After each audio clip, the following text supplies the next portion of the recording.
नमस्कार दोस्तों, इंडियन बहुजन यूथ में आपका स्वागत। 12 नवंबर 1930 की बात है, जब हमारे देश में ब्रिटिश शासन चल रहा था। आज़ादी के लिए आंदोलन तेज़ी से चलाए जा रहे थे। प्रथम गोलमेज सम्मेलन में भारत की शासन प्रणाली व संविधान के बारे में रूपरेखा तैयार करने के उद्देश्य से गोलमेज सम्मेलन में ब्रिटिश सरकार और भारत के 89 प्रतिनिधि थे।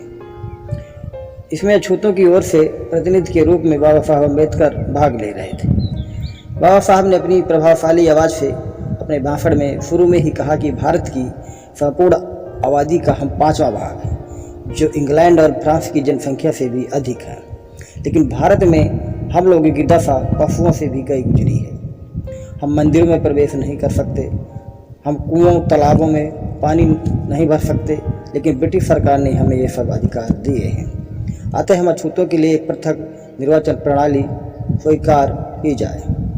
बाबा साहब ने कहा कि मुसलमान, सिख, एंग्लो इंडियन के समान अछूत भी हिंदू नहीं है, इसलिए उन्हें अलग से निर्वाचन प्रणाली दी जानी चाहिए। उसी समय भावावेश में आकर मदन मोहन मालवीय जी ने तुरंत कहा कि डॉक्टर अंबेडकर तो मेरे भाई हैं। तब बाबा साहब ने खड़े होकर कहा कि महामाना जी मुझे अपना भाई कह रहे हैं, तो मैं कमेटी से बताना चाहता हूं कि अगर मालवीय जी कैसे मेरे भाई हैं।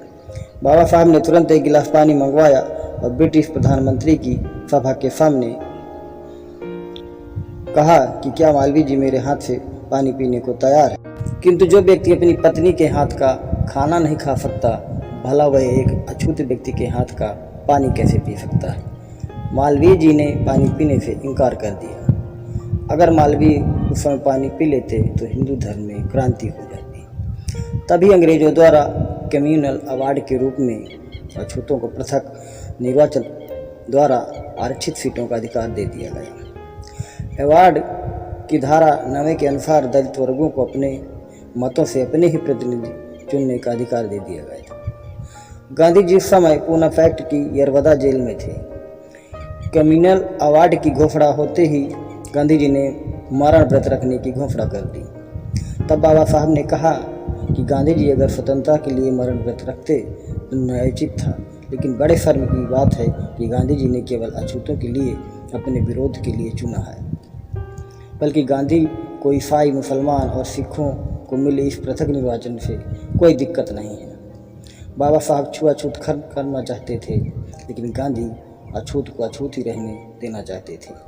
उस समय बाबा साहब अम्बेडकर की हालत दीपक की भांति थी, जो तूफानों के सामने अकेला जूझ रहे थे। वो बहुजनों के अधिकारों के लिए लड़ रहे थे।